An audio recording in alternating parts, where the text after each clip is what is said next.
Chicos, ¿cómo están? A ver, ya.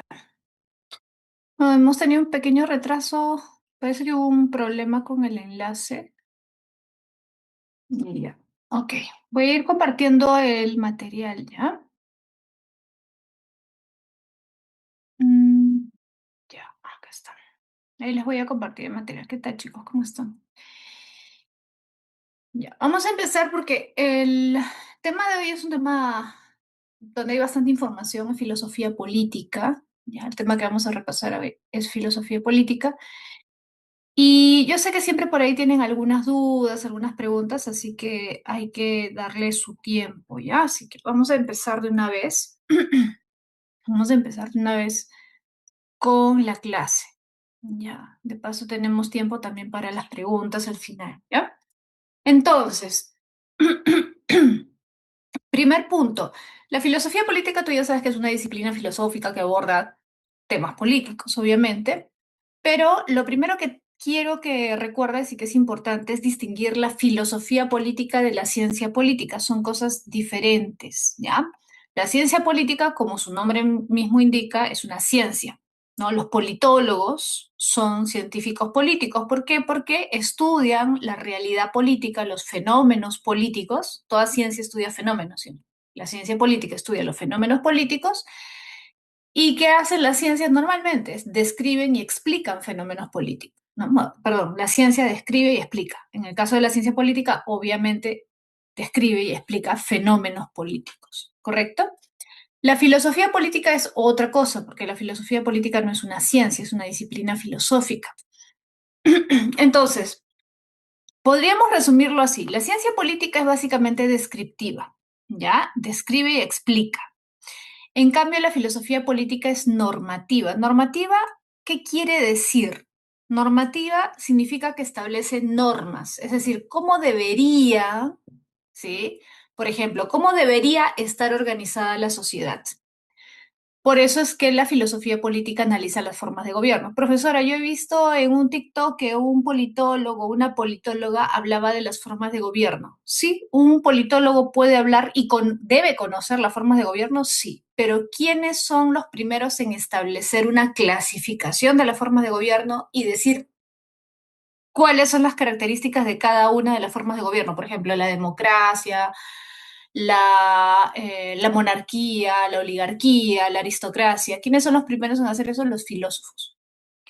Entonces, el científico político, el politólogo, la politóloga, sabe de estas cosas, pero ¿quiénes son los que organizan esa información, los que hacen las clasificaciones, las definiciones? Por primera vez, los filósofos.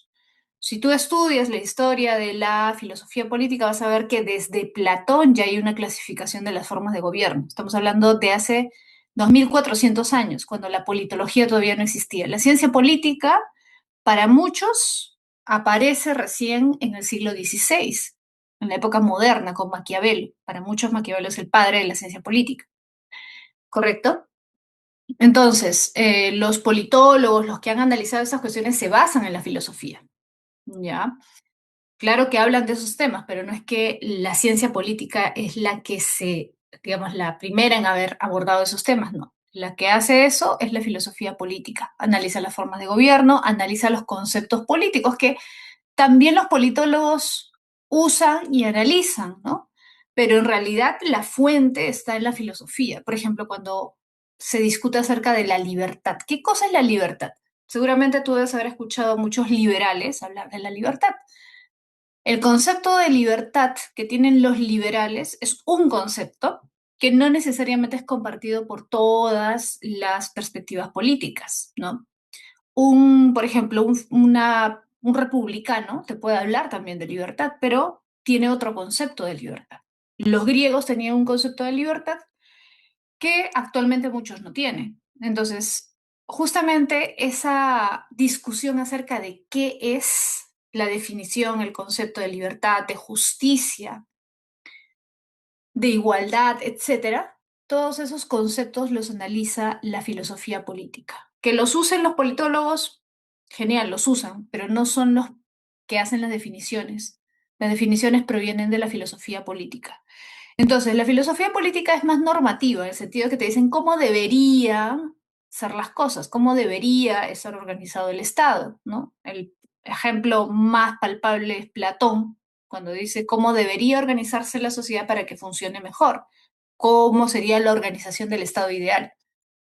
En cambio, la ciencia política no te dice cómo deberían ser las cosas, sino cómo son las cosas. Describe y explica los fenómenos o la realidad política. Por eso es que cuando hay no sé, una movilización social política, invitan a un politólogo para que explique y describa qué tipo, no sé, pues, qué tipo de personas son las que están saliendo a marchar, por qué están saliendo a marchar, cuáles son sus principales reclamos, qué edad, entre qué edad y qué edad están principalmente los manifestantes, qué está haciendo, describiendo y explicando, ¿no? Por qué están marchando, etcétera. Entonces, la ciencia política describe y explica. La filosofía política nos dice cómo debería estar organizada políticamente la sociedad. ¿Para qué? Depende de la perspectiva política, ¿no? Por ejemplo, para que haya justicia, para que funcione mejor, para garantizar la seguridad, etcétera. ¿Ya? El para qué va a variar mucho.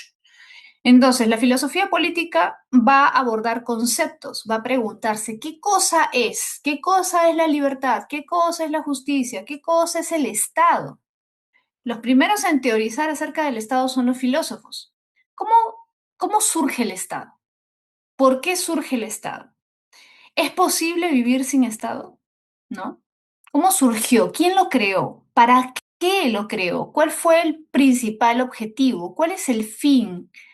¿Para qué sirve el Estado actualmente? ¿O cuáles deberían ser los fines del Estado, los principales objetivos, ¿no? ¿Cuál es la mejor forma de gobierno? Si te das cuenta es más, entre comillas, especulativo, ¿no? ¿Cuál es la mejor forma de gobierno? No te dice, la forma de gobierno actual del Perú es una república cuyos poderes están divididos entre... No, no está describiendo. Te dice, ¿cuál es la mejor forma de gobierno? ¿Nos conviene esa forma de gobierno? ¿Podríamos cambiarla? ¿Por qué sería bueno? ¿Por qué sería malo? ¿Correcto? Y analiza conceptos, como ya te dije, ¿no? El Estado, la justicia, la libertad, etcétera. ¿Ya? Ahora, Platón, vamos a empezar con Platón. Platón tiene varios libros, diálogos importantes, pero para muchos el más importante es La República. Recuerda que La República es este diálogo donde aparece la alegoría de la caverna, pero es un diálogo principalmente político. La pregunta principal del libro es esta. Así comienza el libro, preguntándose qué cosa es la justicia. ¿Cómo definiríamos la justicia? Pero la justicia es un tema eh, político en el fondo porque se supone que una sociedad solamente puede funcionar correctamente con justicia. Sin embargo, podemos ver un montón de ejemplos de estados donde no hay justicia.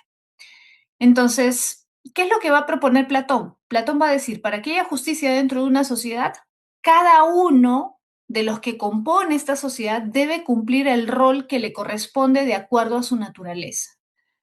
Entonces, los mejores son los que deben encabezar el gobierno, obviamente, no van a ser los peores. Los mejores son los que deben dirigir el gobierno, ¿correcto? Entonces, parte de la idea de que todos no somos iguales, no todos tenemos las mismas capacidades, no todos tenemos las mismas inclinaciones naturales, porque todos nacemos con una inclinación natural. Dice Platón, acuérdate de la alegoría del carro alado, ¿te acuerdas de las tres partes del alma? El alma racional, la parte racional que dirige o debería dirigir las pasiones, el alma apetitiva y el alma irascible. Entonces, los hombres que tienen una tendencia más racional deberían ser los que dirijan el Estado, que dirijan a las otras dos partes. Los guerreros son los que tienen el alma irascible, el caballo blanco, ¿te acuerdas? Las pasiones nobles. La valentía o sea, aquellos que se caracterizan por la valentía deben ser aquellos que protejan el Estado y las otras que son los que tienen el alma irascible, el alma apetitiva, es decir, aquellos que se dejan llevar más por sus inclinaciones, por el placer, por la búsqueda de comodidad, la búsqueda de riqueza, son aquellos que se deben dedicar a las labores manuales, los artesanos, los labradores. Ojo que esto, ya les he dicho varias veces, por si acaso les repito, no implica una diferencia económica. O sea, no es que los que están arriba van a disfrutar de todos los privilegios y los que están abajo van a ser pobres. No, no es una cuestión económica, ¿ya? Es una jerarquización de funciones. Los que están arriba tienen la función más importante, que es dirigir, tomar las decisiones, crear las leyes, que son los gobernantes, y tienen que ser los más racionales y los más virtuosos, además. Porque recuerda que los que gobiernan no son los más racionales simplemente porque son los más inteligentes, no, es porque son los sabios. Y los sabios, acuérdate de Platón, acuérdate de Sócrates, el intelectualismo ético, los sabios son los virtuosos son los sabios. Entonces, no hay una separación entre inteligencia y virtud. Para Platón y Sócrates las dos cosas van de la mano. Entonces, el filósofo gobernante es el más sabio y el más virtuoso al mismo tiempo. Sí, profesor, ¿y qué pasa si hay alguien muy inteligente pero no es virtuoso? Ah, ya, pues entonces no es sabio. Por lo tanto, no debería ser gobernante. ¿Correcto? Entonces, por eso son poquitos. Por eso Platón dice el rey filósofo, ¿no? Habla del rey filósofo. Encontrar un hombre que sea realmente sabio es muy complicado. O sea, el gobernante o los gobernantes tienen que ser hombres sabios, buenos y virtuosos. No buenos o virtuosos, no, buenos y virtuosos. Entonces, como eso es casi imposible, es muy difícil, será uno, pues, ¿no? Y con suerte ya pueden ser dos, tres, ¿no? Pero no van a ser 20, ni 30, ni 50. Ellos son los encargados de crear las leyes, ¿no? De tomar las decisiones. Los guerreros son los encargados de cuidar la ciudad. ¿Qué característica debe dominar en ellos? La valentía, ¿correcto? Y los que están abajo son los que se encargan de producir los bienes necesarios para la subsistencia de la comunidad, los artesanos y los labradores. ¿Correcto? En ellos, ¿cuál sería la virtud? La templanza, es decir, son personas que tienden hacia los placeres, a la búsqueda de la comodidad, sí, pero pueden ser virtuosos, sí, siempre y cuando justamente contengan esos deseos, ¿no? No se dejen arrastrar completamente por esos deseos. Entonces la comunidad se divide en tres segmentos: gobernantes, guardianes y trabajadores. Cada uno de los hombres nace con una inclinación natural y debe cumplir la función que le corresponde de acuerdo con esa inclinación natural. Ahora, por si acaso los filósofos gobernantes no es que nacen para ser gobernantes y ya inmediatamente se les da el poder, no. Hay ciertas personas que nacen con una inclinación más racional, pero tienen que recibir una educación. No cualquiera puede convertirse en gobernante, necesita una educación especial. Para Platón, las tres materias principales que debe recibir cualquier persona que aspira a ser gobernante son la matemática, la gimnasia y la música. ¿Ya? Ahora, las leyes son un libro que él escribe, un diálogo que escribe ya muy mayor, para muchos es su última obra, y en esta obra no es que cambie completamente su perspectiva, pero sí modifica algunas cosas, ¿ya? O sea, él sigue pensando que si encontramos un hombre sabio y virtuoso, hay que darle todo el poder. Pero con los años Platón se da cuenta de que esto es más difícil de lo que él había pensado. Entonces él dice, bueno, corremos el riesgo de engañarnos y pensar que un hombre es sabio y al final no lo sea. Es decir, podríamos darle todo el poder y al final darnos cuenta de que nos equivocamos y cometimos un grave error. Ahora, si le damos todo el poder a un hombre confiando en que es sabio y luego resulta que no, vamos a correr un gran riesgo y es que ese hombre se puede convertir en tirano.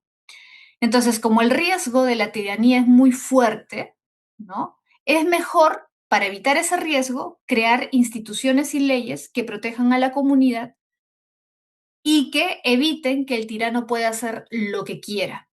Entonces, ¿en qué está pensando Platón? En algo que con el tiempo la mayoría de países va a implementar, que es una constitución, un cuerpo de leyes que protege al Estado permanentemente, que el gobernante no puede modificar, que el gobernante no puede cambiar, ¿sí? Porque justamente, imagínate si no hubiera constitución, todo lo que podrían hacer nuestros políticos, podrían hacer cualquier cosa. Entonces es una manera de proteger a la comunidad y evitar las tiranías.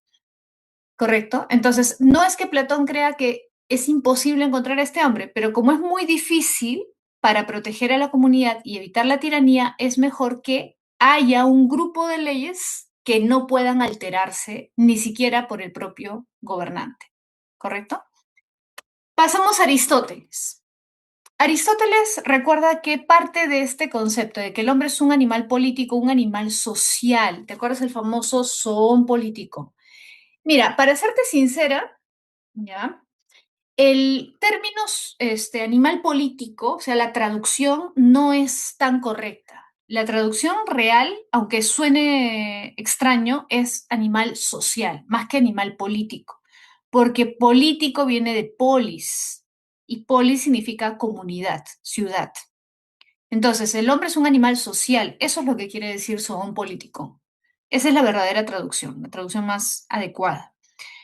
Ahora, claro que podemos traducirlo como animal político, pero recuerda, cuando se dice animal político no se refiere al político que hace política todo el día, o sea, no se refiere a los políticos, los que tienen cargos de gobierno, no. Cuando habla de animal social o en todo caso animal político se refiere a todos los seres humanos, todos los ciudadanos que tenemos vínculo justamente con la comunidad y tenemos una responsabilidad como ciudadanos con nuestra comunidad.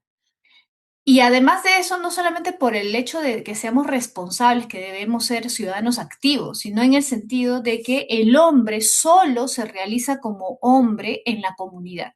Es decir, no podemos realizarnos plenamente como seres humanos, como individuos racionales, si nos aislamos de la comunidad. Tenemos sí o sí que estar relacionados con nuestra comunidad. Es la comunidad la que nos hace hombres, la que nos hace seres humanos, la que nos realiza.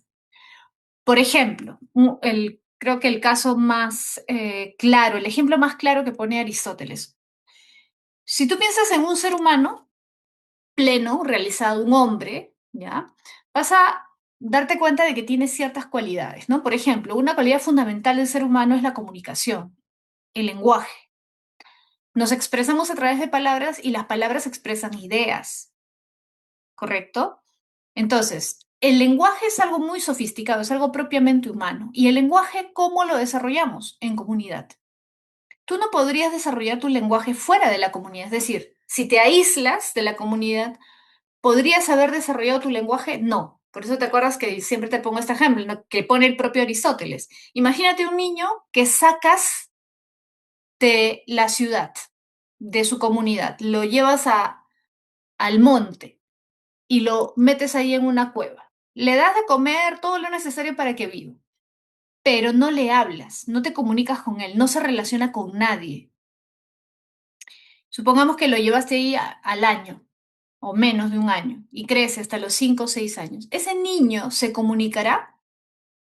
¿Hablará?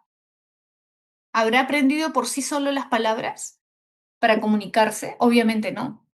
Entonces, ¿qué quiere decir eso? Que el hombre necesita de su comunidad para desarrollar todas sus cualidades humanas. El ser humano solamente puede, el hombre solamente puede realizarse plenamente dentro de la comunidad. Entonces, en ese sentido, el ser humano es un animal social, un animal político, ¿correcto? Ahora, además dice, mira, el objetivo principal de la comunidad es procurar una vida buena o superior para todos sus miembros. Sí, acá hay digamos, una crítica que hace Aristóteles a lo que plantea su maestro Platón, porque Platón cree que esta organización política que habíamos visto, esa jerarquización, es indispensable para el buen funcionamiento de la sociedad. Pero el buen funcionamiento significa que, digamos, que todos tengan lo necesario, que todos puedan llevar una vida tranquila, etcétera. Pero Aristóteles va a decir, ya, pero eso es un esquema de, entre comillas, de subsistencia. Es para que todos tengan lo que necesitan, para que todos vivan y punto. Pero en realidad el objetivo principal de la comunidad política debería ser vivir bien. No simplemente vivir, subsistir, porque no somos leones, caballos, hormigas, somos seres humanos. Por lo tanto, el ser humano debe aspirar a algo más que simplemente vivir. Nosotros debemos buscar vivir bien. Y vivir bien, ojo, una vida buena no se refiere a una vida con, digamos, con todo lo material. No, no se refiere a eso. Una vida buena se refiere a una vida virtuosa. ¿Por qué? Porque justamente lo que caracteriza al hombre es la virtud. Un caballo, un perro, un gato pueden vivir bien. Bueno, pueden vivir con lo necesario, ¿no? Incluso seguramente alguna vez has visto a tu perrito, a tu gatito, durmiendo feliz en tu cama mientras tú estás escuchando tus clases. Y dices, ay, cómo me gustaría ser mi perrito. Y Aristóteles te diría, claro, o sea, en apariencia él vive mejor que tú porque está tranquilo, sin preocupaciones, durmiendo, no tiene que salir a estudiar, a trabajar ni nada. Pero no puedes decir que su vida es realmente buena. O sea, él vive como un animal. Es una vida básica, una vida, claro, con comodidad, pero es una vida básica. En cambio, el hombre tiene la posibilidad de ser algo más. En ese sentido, para Aristóteles, el objetivo de una comunidad política, o sea, de la organización política, no debe ser simplemente la subsistencia, el tener para comer, para vestirte bien, no. El objetivo real de una comunidad política debería ser la felicidad. Eso es la vida buena. Es una vida plena, una vida realizada. Eso es lo que debería garantizar la política, la comunidad, el Estado, como quieras llamarlo. Debería ser el principal objetivo. Entonces, para Aristóteles no hay que perder de vista eso, ¿no? El objetivo de la comunidad no es simplemente la subsistencia, sino una vida superior, una vida plena, una vida feliz, ¿correcto? Ahora, ¿el gobierno de las leyes es superior al gobierno de los hombres? Sí. En realidad, Aristóteles acá va a repetir prácticamente lo que dijo Platón ya cuando era viejo, ¿no? O sea, Platón mismo se da cuenta de que es un riesgo darle todo el poder a un hombre para que él haga todo, haga todas las leyes, ¿no? Por eso dice que es mejor crear un conjunto de leyes que estén por encima del gobernante. Aristóteles va a decir lo mismo, pues, ¿no? Solamente que Aristóteles, digamos, va a decir, Platón se dio cuenta de esto tarde, ¿no?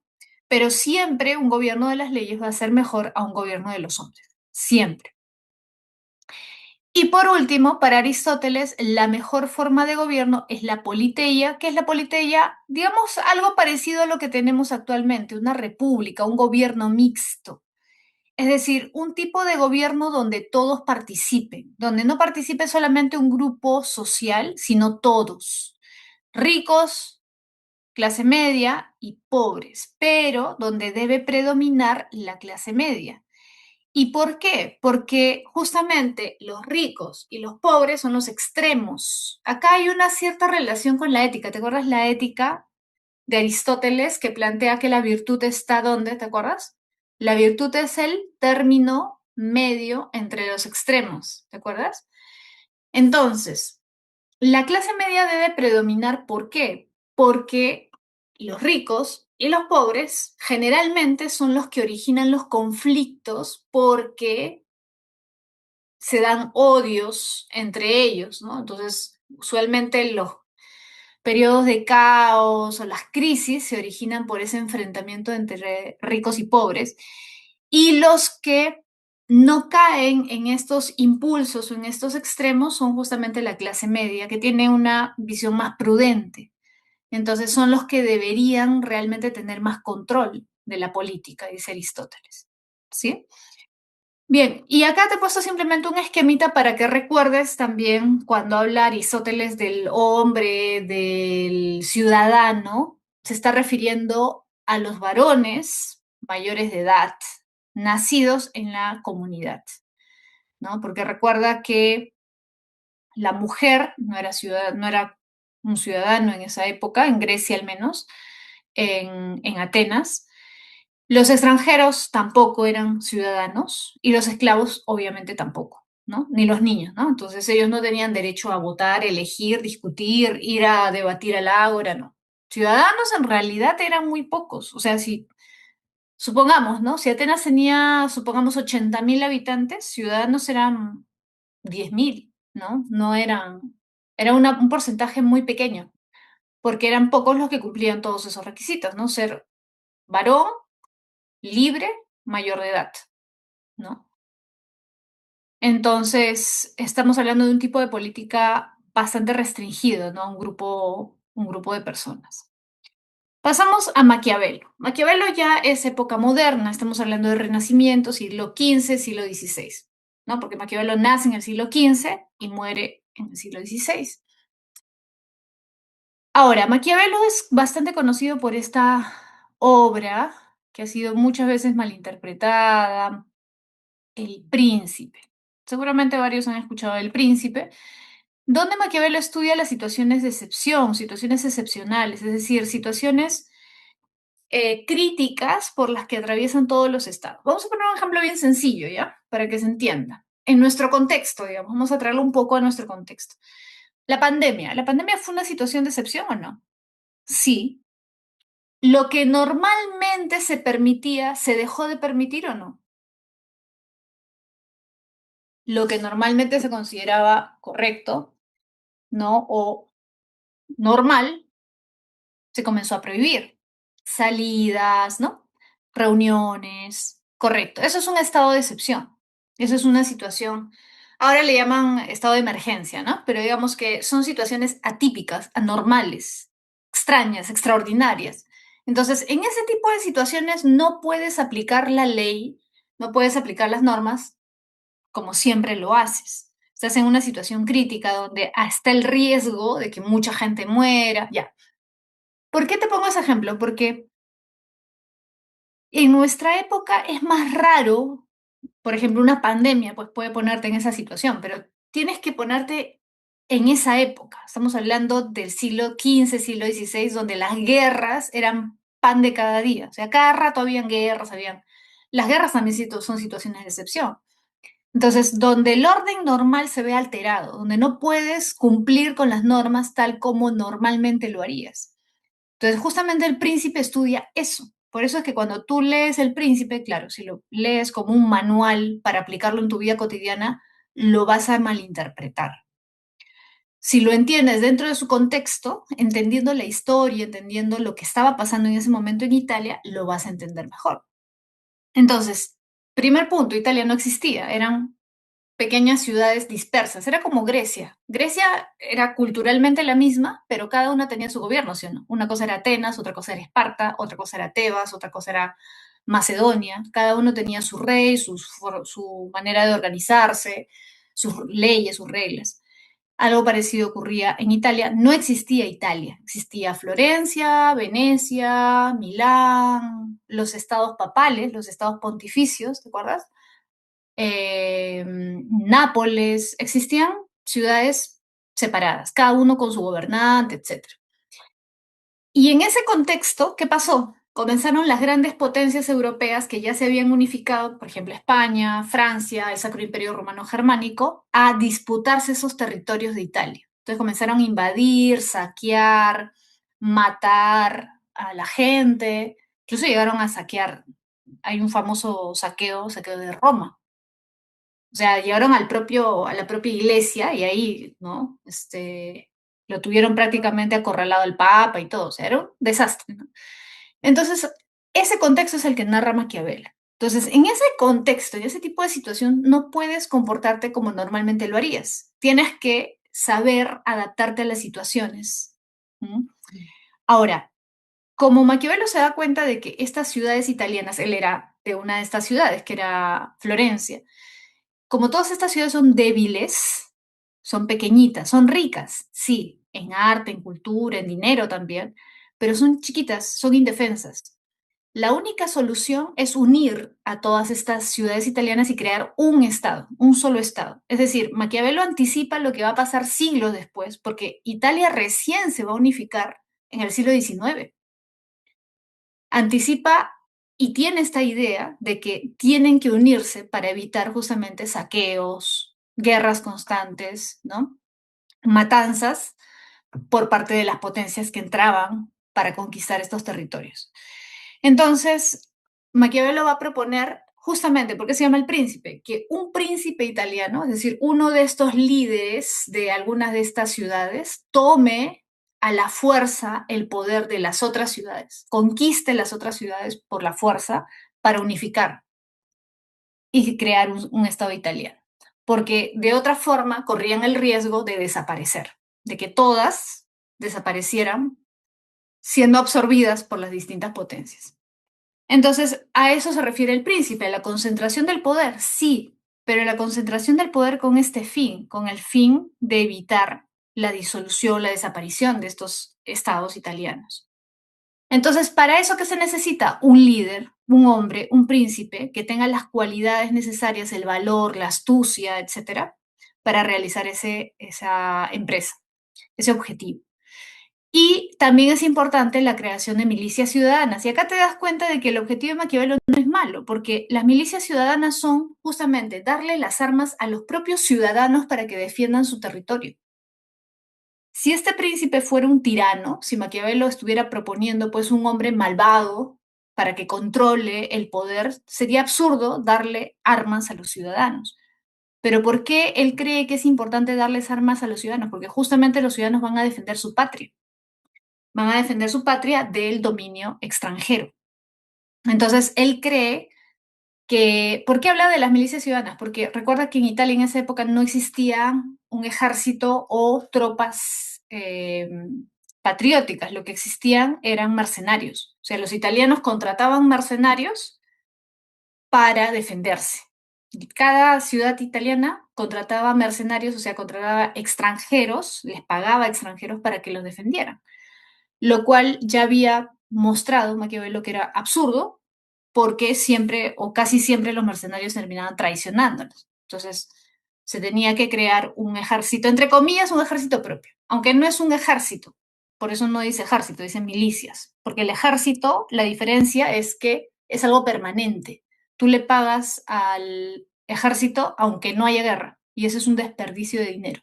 Por eso es que Maquiavelo no cree en el ejército, cree en los ciudadanos entrenados que en caso de necesidad se arman para defender a su patria. Ejemplo, bueno, hay un montón de ejemplos actuales, ¿no? Corea del Sur, Israel, Rusia, Suiza, ¿no? Donde sus ciudadanos, existe el servicio militar obligatorio, ¿cierto? Sus ciudadanos reciben entrenamiento y si hay una guerra, los mismos ciudadanos defienden a su patria. Bien, ahora, los discursos. Ya te he hablado un poco del príncipe y por qué muchas de las frases que se sacan de contexto del príncipe justamente se malinterpretan porque no se entiende el contexto. Los discursos, ya, son un texto donde ya ahí, si lees esto y no entiendes a Maquiavelo, ya, o sea, es imposible no darte cuenta de que Maquiavelo realmente es un republicano cuando lees los discursos, porque en los discursos está clarito, ¿no? Está clarita cuál es su verdadera intención. En los discursos dice explícitamente que la mejor forma de gobierno es la república, ¿correcto? Esta es la mejor forma de gobierno. Es más, en esta obra sugiere justamente que hay momentos de necesidad extraordinarios donde se requiere la concentración del poder en un solo hombre, pero apenas pasa el peligro, ese estado, entre comillas, monárquico debe convertirse en una república. Porque la república es la única forma de gobierno que garantiza el respeto de la ley, fíjate, el respeto de la ley, que todos sean iguales ante la ley. La república, ¿por qué es mejor que la monarquía? Porque garantiza el respeto de la ley, porque garantiza el respeto a las instituciones y porque, y porque incentiva las virtudes ciudadanas. Esos son los tres pilares o las tres cosas más importantes que promueve una república. Y pone como ejemplo la República de Roma, porque tú recordarás que Roma tuvo tres etapas, ¿no? Reino, república y monarquía. Y para Maquiavelo, la mejor etapa de la existencia de Roma fue la república. Ese modelo republicano de Roma es el que Maquiavelo cree que debería tomarse para crear un Estado. ¿Ya? ¿El fin político cuál es? El bien común y la libertad. Ese es el objetivo que debería alcanzarse según Maquiavelo. Ese es el objetivo del Estado, el bien de todos y la libertad, pero la libertad, ojo, no en un sentido liberal, no en el sentido de que todos hagan lo que quieren, sino en el sentido de que no haya dominio, ¿ya? Porque, claro, en el papel tú puedes ser libre, pero en los hechos quizás no. porque si hay, por ejemplo, si el rico puede manipular la ley para ganar, supongamos, un juicio, evidentemente ahí no habría libertad, verdadera libertad, porque estaría ejerciendo su dominio aprovechándose de su riqueza, ¿no? Entonces, la libertad en un sentido amplio, no en el sentido simplemente de que yo puedo hacerme un tatuaje o pintarme el cabello de verde, no, no en ese sentido, sino en el sentido más amplio de la palabra, una libertad política, social, económica, etcétera. Que no haya ninguna forma de dominación que se puede ejercer sobre mí, ¿correcto? Jimena dice, Maquiavelo criticaba la política clásica de Aristóteles. ¿En qué sentido? ¿Qué aspecto de la política de Aristóteles? Maquiavelo, a ver, Maquiavelo recibe influencia de varios filósofos. Él lee principalmente a los romanos, pero sí también tuvo acceso a algunas obras de la antigüedad, ¿no? Por ejemplo, si tú lees los discursos vas a encontrar pasajes donde lo que dice se parece muchísimo a algunos pasajes de lo que dice Platón en alguno de sus diálogos. En lo que quizás por ahí podría haber alguna relación con Aristóteles es en el tema del bien común, porque Platón y Aristóteles hablan bastante del bien común. Aristóteles justamente dice que un gobierno es bueno si busca el bien común y un gobierno es corrupto o malo si busca el bien individual, el interés particular. Y Maquiavelo estaría completamente de acuerdo con eso, ¿no? Es más, da a entender eso en varios pasajes. ¿En qué sentido podría ser crítico de Aristóteles? En general, yo diría que más que crítico, más bien está en la línea de Aristóteles, ¿no? Está en la línea de Aristóteles. Ahora, claro, lo que podría ser distinto quizás es este tema de la esclavitud, ¿no? Porque mm, Aristóteles sí de alguna forma justifica la esclavitud cuando dice que hay hombres que han nacido para mandar y hombres que han nacido para obedecer. Y hace una distinción entre los griegos y los bárbaros, los extranjeros, ¿no? Los bárbaros no son hombres libres, los griegos sí, por lo tanto los griegos tienen derecho a dominar a los bárbaros.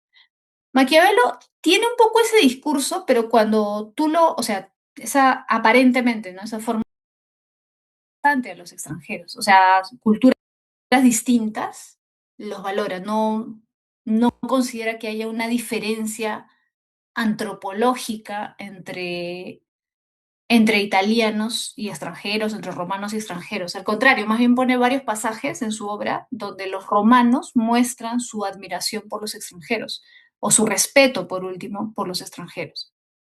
Entonces, en general, yo diría que más que diferencias hay semejanzas con Aristóteles y con Platón. En lo único en lo que podría haber, creo, una diferencia es en esto último, ¿no? Que les digo, acerca de la justificación de la esclavitud. En Maquiavelo no hay eso. Bien, pasamos a Hobbes. ¿Qué plantea Hobbes? Mira, Hobbes recuerda que plantea una visión, podríamos decir, negativa del ser humano, sí, porque plantea que el hombre es naturalmente egoísta, rapaz y violento. Ojo, es una visión negativa, sí, pero podríamos decir que así, o sea, podríamos simplificarlo al máximo y decir que para Hobbes el ser humano es malo. Yo sé que va a sonar raro, pero no. No se puede simplificar de esa manera y decir, Hobbes creía que el hombre era malo. ¿Por qué? Porque decía que era egoísta, rapaz y violento. Profesora, pero ahí no está. No, es que no es lo mismo ser malo que ser egoísta, rapaz y violento. No es lo mismo. Parece lo mismo, pero no lo es. ¿Por qué? A ver, piensa. Tú imagínate que ves un documental sobre la vida salvaje en el África y ves a los leones persiguiendo a los antílopes. ¿Has visto alguna vez alguno de estos documentales? Pregunta, si yo te dijera, te preguntara, ¿el león es malo? ¿Tú qué me responderías? ¿El león es malo, sí o no? ¿El león es malo, es cruel? No. ¿Por qué? Porque él quiere simplemente qué cosa. ¿Qué quiere? Subsistir, ¿sí o no? Sobrevivir. Quiere alimentarse, ¿sí o no? Está dentro de su naturaleza, ¿sí o no? Está obedeciendo a su naturaleza, a sus impulsos, ¿correcto? Muy bien. Pregunta, ¿el ser humano también no quiere eso? ¿Subsistir? El ser humano, en su naturaleza más básica, ¿no es lo mismo un animal que quiere subsistir? Sí. Entonces, fíjate, esto es lo interesante. Hobbes te está diciendo esto, atento. El hombre es un animal. El hombre es un animal más que también quiere subsistir, que también es egoísta. El león es egoísta, sí, egoísta en el sentido que está pensando en su subsistencia, sí. El hombre también. El león es rapaz, sí. ¿Es violento? Sí. Tiene que ser violento para cazar y comer. El ser humano en su estado natural quiere decir qué cosa, antes de la formación de la sociedad, antes de la formación del Estado con mayúsculas, ¿entiende? En su estado natural, como animal, es un animal más, egoísta, rapaz y violento. Ahora, tú puedes juzgarlo y decir, ay, mira, es malo. No, así como no juzgarías a un león, a una hiena, a un elefante, a un cocodrilo, igualito. No puedes decir no puedes resumir y decir, es malo. No, no es malo. Es así, es su naturaleza. Ahora, entonces, profesora, no entiendo, ¿y en qué momento podríamos decir que ya es malo? Ahí está el asunto. Podríamos decir que es malo una vez, o sea, el término malo, bueno, correcto, incorrecto, justo, injusto, ¿sabes cuándo aparece? Cuando el hombre ya decidió y se puso de acuerdo con sus semejantes en crear una comunidad, en darle todo el poder a un hombre y que hayan leyes y normas. Cuando ya aceptó eso y ya sabe que hay leyes y normas y que no puede matar simplemente para subsistir, ¿ok? Cuando ya se sometió a esas reglas, ya aceptó esas reglas y viola esas reglas, ahí es que podemos decir que es malo. ¿Se entiende? En otras palabras, el concepto de bueno y malo, correcto y incorrecto, aparece con el Estado. Antes del Estado no hay moral. Antes del Estado no hay moral. La moral aparece con las normas, las reglas, las leyes del Estado. ¿Se entendió?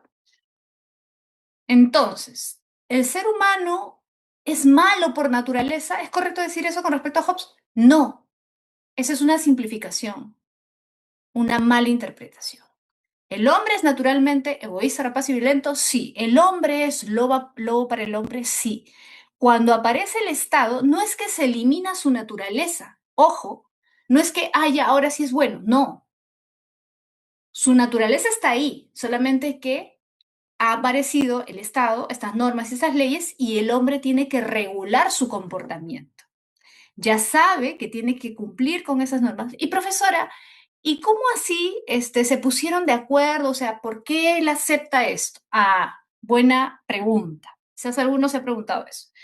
Hobbes diría, lo que pasa es que el hombre es un animal, sí, pero es un animal inteligente.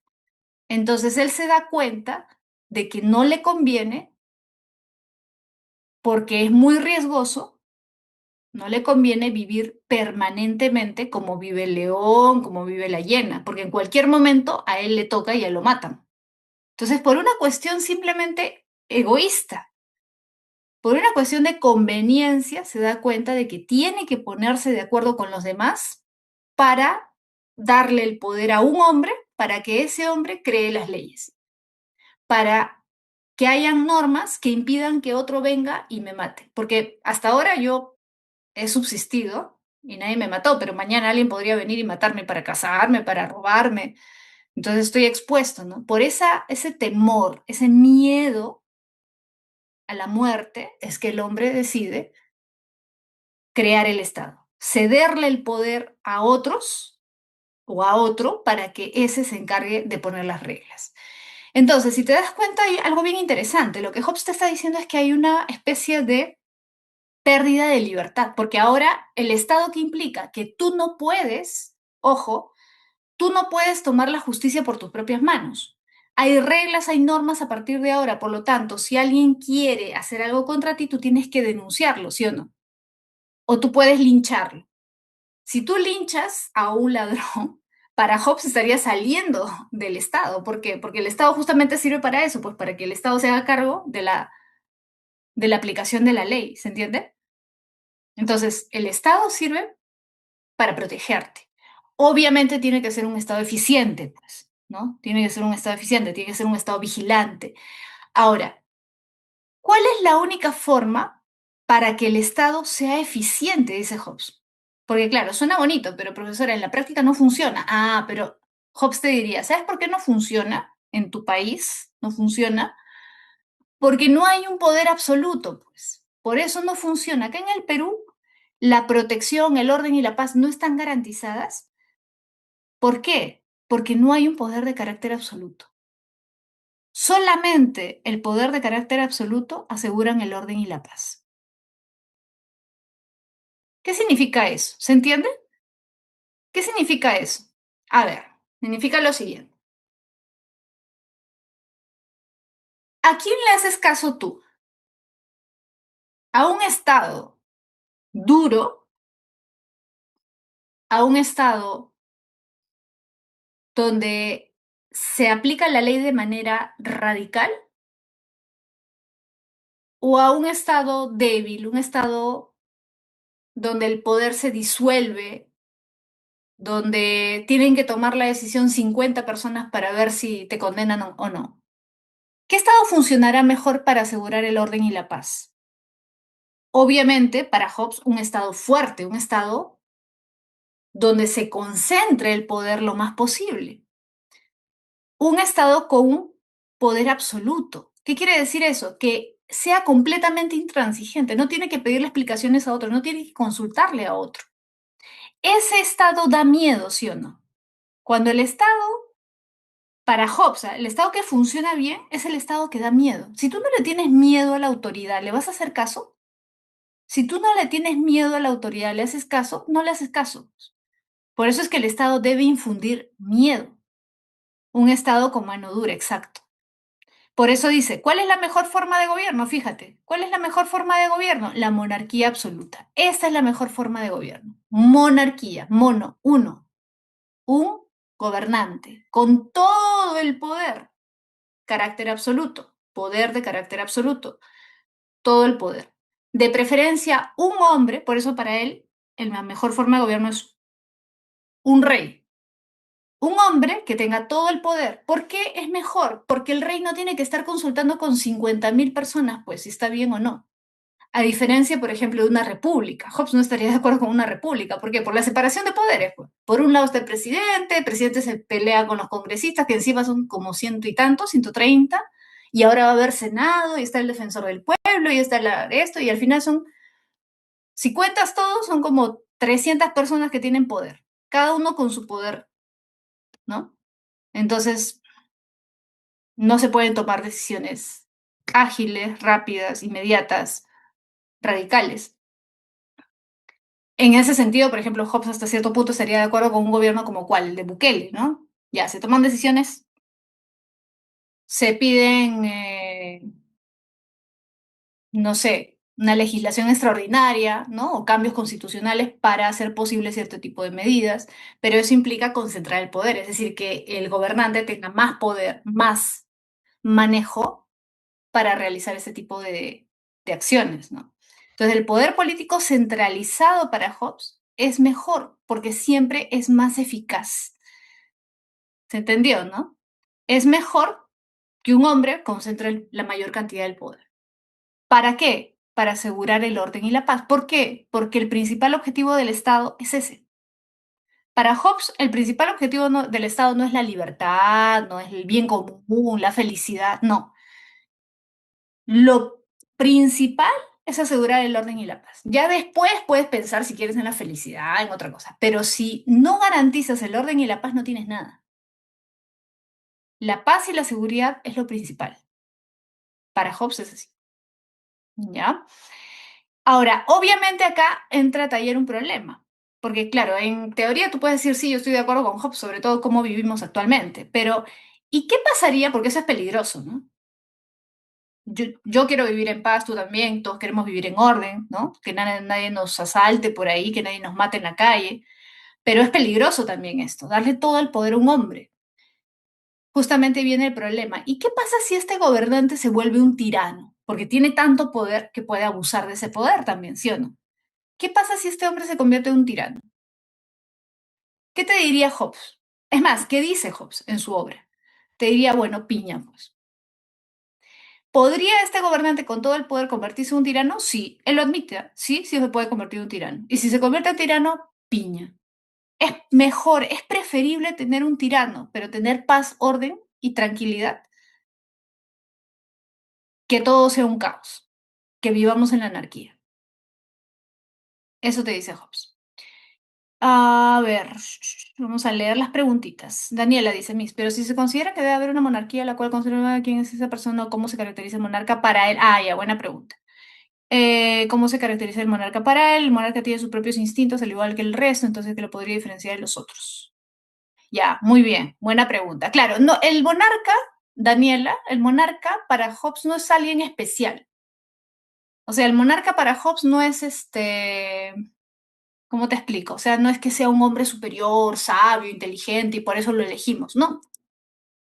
Lo elegimos porque consideramos en ese momento que es el mejor y punto, pero no porque sea un superdotado, no. Es una cuestión de suerte, o sea, te estás arriesgando. Por eso, como te digo hace un momento, le preguntaron a Hobbes, ¿no? ¿Y qué pasaría si se vuelve un tirano? Piña. Ya, pues es el riesgo que tenemos que tomar. Para tener seguridad es el riesgo que tenemos que asumir. ¿No? No se diferencia en nada de nosotros. No es que sea especial, que lo eligió Dios. Es más, por eso justamente es que Hobbes es considerado por muchos el primer filósofo moderno, porque él dice, no, no es que ha sido bendecido por Dios, no. Es simplemente una persona a la que le damos todo el poder.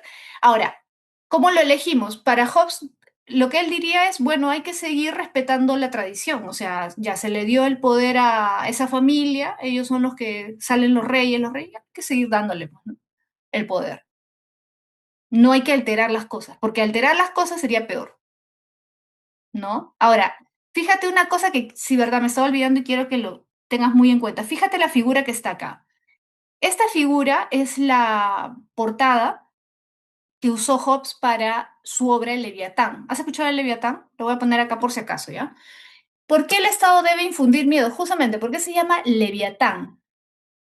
¿Has escuchado? La obra más importante de Hobbes se llama así, Leviatán. Leviatán es un monstruo bíblico. No sé si alguno de ustedes ha leído la Biblia. En la Biblia aparece este monstruo, Leviatán. Leviatán es un monstruo bíblico y justamente es un monstruo, ¿por qué? Porque el Estado debe ser un monstruo. El Estado debe dar miedo. Si tú no le tienes miedo, no lo obedeces. Si no lo obedeces, ¿qué pasa? Sale tu verdadera naturaleza. ¿Qué tenemos actualmente en el Perú? No hay orden, no hay ley, no hay miedo a la autoridad. ¿Y qué pasa? Salen los instintos naturales del hombre, egoísta, rapaz, violento. Todos se saltan la ley, hacen lo que quieren, o peor aún, delinquen, ¿no? Entonces, para que la gente respete el Estado, tiene el Estado que dar miedo. Ahora, fíjate, este hombre de acá representa el Estado. Mira, ¿te das cuenta que tiene así como bolitas acá en su cuerpo? Fíjate bien, su cuerpo, ¿te das cuenta que tiene como bolitas? Si yo lo amplío, te vas a dar cuenta que son personas, bueno, no se nota mucho, ¿no? Pero estas de acá que componen su cuerpo son personas. ¿Qué quiere dar a entender? Que todos nosotros somos los que hemos creado el Estado. O sea, el Estado existe por nosotros. Nosotros somos los que hemos decidido la creación del Estado. Nos representa el Estado. Haga lo que haga, nos representa a cada uno de nosotros. Segundo, fíjate, tiene una corona, poder político. Tiene una espada, poder militar. Tiene un báculo, ¿ves el báculo? ¿Qué poder es ese? Político, espada militar, báculo, ¿qué poder será? Piensa, piensa. El báculo es poder. ¿Quién usaba? Económico no. ¿Quién usaba el báculo? Es más, ahora ya no lo usan, pero hasta hace poco, relativamente, usaban el báculo. Religioso, el Papa, pues muy bien, religioso. El Papa usaba un báculo, ahora ya no, por una cuestión de modestia. Desde Francisco ya no usan, pero antes, incluso acá también los cardenales usaban, ¿no? O bueno, perdón, el obispo, ¿no? Usaba su báculo, poder religioso. ¿Qué te quiere dar a entender entonces esta imagen? Es una imagen bastante simbólica. ¿Qué quiere dar a entender esta imagen? Te quiere dar a entender que el Estado, el gobernante, el soberano, el monarca, debe tener todo el poder. Ningún poder se le debe escapar. Todo, político, militar y religioso. En otras palabras, pregunta, ¿tú crees que Hobbes estaría de acuerdo con que el rey, en este caso de Inglaterra, porque Hobbes era inglés, se sometiera a las decisiones del Papa? Porque tú sabes que el Papa, o sea, los monarcas europeos iban a besarle el anillo, la mano al Papa, ¿no? A rendirle su respeto. Hobbes, ¿qué diría? ¿El rey tiene que inclinarse ante el Papa y obedecer lo que el Papa le diga? No. Entonces, ponte a pensar, ¿ah? ¿Te acuerdas de Enrique VIII? ¿Te acuerdas que Enrique VIII rompe con la Iglesia Católica? ¿Te acuerdas? Que se quiere casar, se quiere divorciar y no le dan el permiso y al final él hace lo que quiere y crea la Iglesia Anglicana. ¿Te acuerdas la Iglesia Anglicana? Claro, pues. Y qué casualidad, Hobbes es inglés. O sea, ya te das cuenta desde acá, ¿qué cosa? ¿De qué te das cuenta? De que ya estaba en el ambiente esa discusión, ya estaba en el ambiente ese problema. El rey tiene que hacerle caso a otro poder. ¿Y qué va a decir Hobbes? No. El monarca no puede rendirle pleitesía a otro monarca, a otro, no puede estar por debajo de otro, tiene que tener todo el poder, que es lo que hizo al final Inglaterra creando la iglesia anglicana, su propia iglesia. Entonces ya no tenía que rendirle cuentas a nadie más. ¿Te das cuenta? El rey de Inglaterra personificaba todos los poderes. ¿Sí? Bien. A ver, por ahí creo que había otra preguntita, a ver, voy a leer, ¿ya? Ya. Jesús decía, pero ese estado no sería propenso a corromperse, ¿cómo sería? Ah, claro, justo lo que les dije, ¿no? ¿Se podría corromper el monarca? Claro, sí. Si se corrompe y se vuelve tirano, piña. Es preferible arriesgarnos a una tiranía a arriesgarnos a una anarquía. Porque el tirano, ¿sabes lo que pasa? Te diría Hobbes, el tirano puede hacerle daño a una, dos, tres personas. O sea, puede al final afectar la vida de algunos cuantos. Pero la anarquía, el caos, la inseguridad afecta a todo el mundo. Yo no estoy de acuerdo con Hobbes, con lo que propone Hobbes, pero algo de razón tiene, porque, o sea, fíjate lo que estamos viviendo. Gente que tú sales a la calle y te pueden matar, te pueden robar por un celular, te pueden balear porque estuviste en una combi, en un bus, sin tener nada que ver. O sea, tu vida está en peligro constante y a cualquiera le afecta. Eso te diría Hobbes. Es preferible un tirano a una tiranía, a una anarquía, para Hobbes definitivamente. ¿Es un riesgo? Sí, pero es un riesgo preferible a lo otro, ¿no? Seguimos. John Locke. ¿Qué dice Locke? Fíjate, acuérdate que Locke es padre del liberalismo político. O sea, Milley, toda esa gente, ¿ya? Toda esa gente, en realidad, todo lo que dicen viene de Locke. Quizás no lo saben ellos mismos, pero todo viene de Locke, porque Locke es el primero en hablar de la vida, la libertad y la propiedad privada. ¿Qué es lo que hablan los liberales? ¿O no? ¿O miento? ¿Tú has escuchado de lo que hablan Milley, Philip Butters, no sé, todos los liberales? Vida, libertad, propiedad privada. ¿Sí o no? Por eso es que ellos hablan tanto de proteger la vida, proteger la libertad y proteger la propiedad privada. Son los tres derechos naturales. Ahora, ojo, ¿qué significa derechos naturales? ¿Qué significa derechos naturales? Mira, no dice derechos nada más, dice naturales. Quiere decir que nosotros ya nacemos con esos derechos. O sea, están en nuestra propia naturaleza humana. No son derechos políticos, ¿ah? Escucha, no son derechos políticos, son derechos naturales que el Estado tiene la obligación de proteger porque son naturales. Es decir, no son derechos creados por el Estado, no son derechos que nos regala el Estado, no, son nuestros derechos que justamente porque son nuestros derechos, porque ya nacimos con ellos, el Estado tiene obligación de cuidar, de proteger. ¿Se entiende? Entonces, ¿por qué nos organizamos políticamente? O sea, ¿para qué creamos el Estado? Porque Locke también va a hablar de eso, o sea, igual que, o parecido, mejor dicho, a Hobbes, que el hombre crea el Estado. Los seres humanos nos pusimos de acuerdo para crear el Estado, ¿ya? ¿Para qué creamos el Estado? Para que protegiera estos derechos que tenemos por el solo hecho de ser seres humanos. La vida, la libertad y la propiedad. Para eso sirve el Estado, para salvaguardar nuestros derechos. ¿Correcto? Ahora, por lo tanto, para Locke, escucha, para Locke, el Estado no puede poseer un poder absoluto. Si el Estado poseyera un poder absoluto, pregunta, ¿se pondría en riesgo o no estos tres derechos? ¿Se pondrían en riesgo o no? Si el Estado tuviera todo el poder y pudiera hacer lo que se le diera la gana, ¿se pondrían en riesgo nuestros derechos, sí o no? Claro. Por eso es que Locke va a decir, no le podemos dar todo el poder a un hombre. No podemos.